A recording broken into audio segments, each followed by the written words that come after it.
Tapi perlu diketahui ya, tanah itu tidak ada yang memiliki. Yang memiliki tanah itu negara.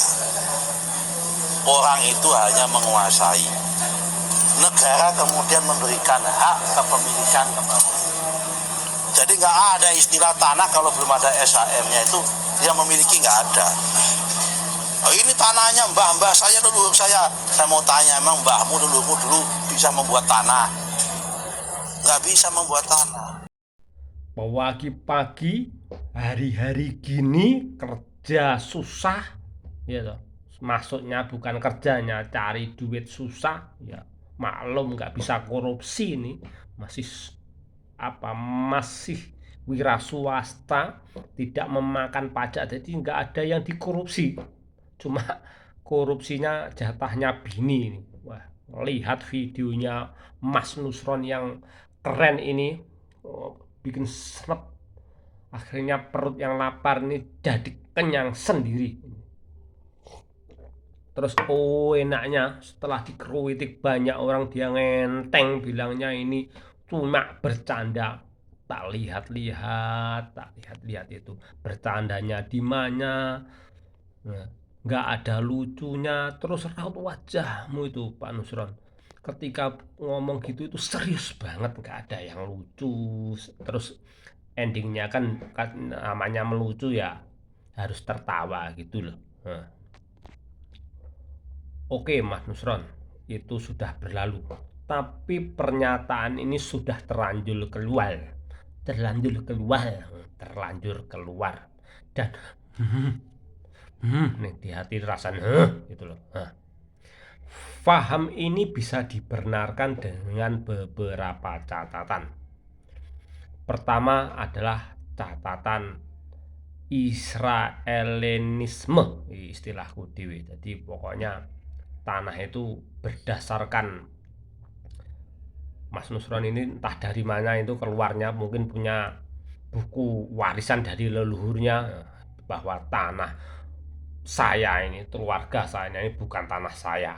Nah, harus menganut paham Israelinisme. Nah, yang kedua harus menganut paham The Kings. Wah, bahasa Inggris, rojo, kerajaan. Jadi pernyataan Mas Nusron ini bisa betul karena dalam sistem kerajaan adalah sebuah titah. Pokoknya omongnya sampean bener tok ngono. Titah jadi sebuah kebenaran, sebuah undang-undang. Jadi rakyat cilik wis ora oleh komentar, pokoke manut sampean tok. Nah, di negara iki kudu dirubah jenengan paham kerajaan.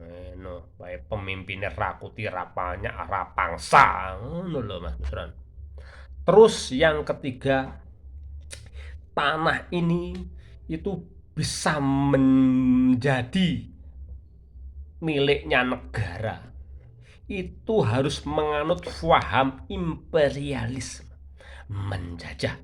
Jadi orang-orang dulu, zaman kerajaan sampai berbentuknya Indonesia itu, Londo dan sekutunya itu datang itu, ya tiba-tiba bilang ini di kota-kota ini tanahnya. Nah, itu harus menganut paham penjajah itu. Nah, dan yang keempat harus menganut paham korutisme. Nah, korutisme pokoknya kaya Kim Jong Un menganut wae. Manut ya sikat. Nah, jadi Kim Jong Un itu pokoknya pas saudaranya itu memperingati hari kematian kakaknya itu nggak ada yang menangis, harus dibikin masuk penjara, harus menangis. Ini seluruh rakyat Korea menang semua. Nah itu omongannya Manusron pasti betul dengan menganut faham empat ini. Gitu Manusron.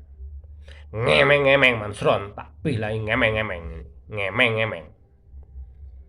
Sebelum Indonesia ada, bahkan sebelum kerajaan namanya Mojopahit, terserahlah kerajaan di Jawa.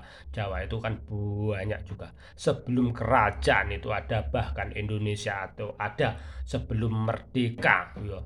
Zamane Patimura wis pokoke tanah Patimura wis aku ning Jawa. Ya istilah iku ya. Sebelum kuwi enek, mbah-mbah buyutku, nenek moyangku sudah ada di tanah ini. Sudah di tanah ini. Nah, ngono. Jadi tiba-tiba bukan milik saya, terus Anda datang, negara Indonesia datang bilang bahwa itu bukan tanahmu. Ngono, Mbah. Semeremet. Ini logika sesat, faham sesat.